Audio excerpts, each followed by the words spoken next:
بسم اللہ الرحمن الرحیم۔ معزز محترم محتشم ناظرین و سامعین، فہم دین کے اس خوبصورت سلسلہ کے اندر قرآن کریم کے مضامین سے آگاہی حاصل کرنے کے لیے خلاصہ مضامین قرآن کے عنوان سے جو ہمارا سلسلہ جاری ہے، آج اس کے حوالے سے ہمارے دوسرے پارے کا آغاز ہو رہا ہے۔ پارہ نمبر 2 ہے اور اس کے رکوع 16 ہیں۔ سورہ بقرہ جاری اور ساری ہے۔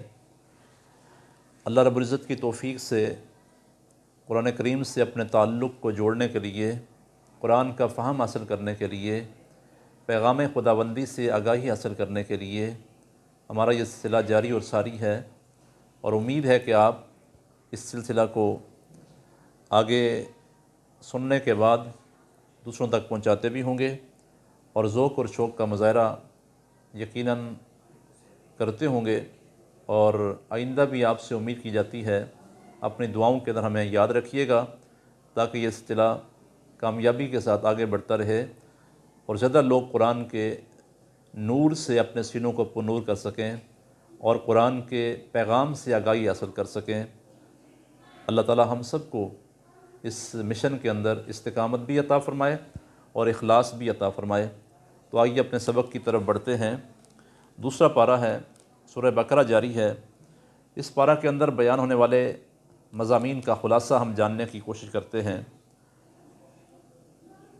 پہلے رکوع کے اندر اور دوسرے رکوع کے اندر تحویل قبلہ کا ذکر ہے، قبلہ کی تبدیلی کا ذکر ہے۔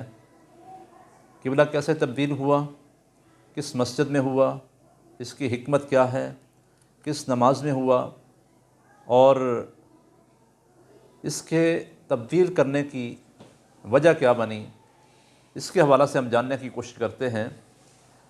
سامعین گرامی قدر، آدم علیہ السلام سے لے کر موسیٰ علیہ السلام تک ہر نبی کا قبلہ کعبہ ہی رہا۔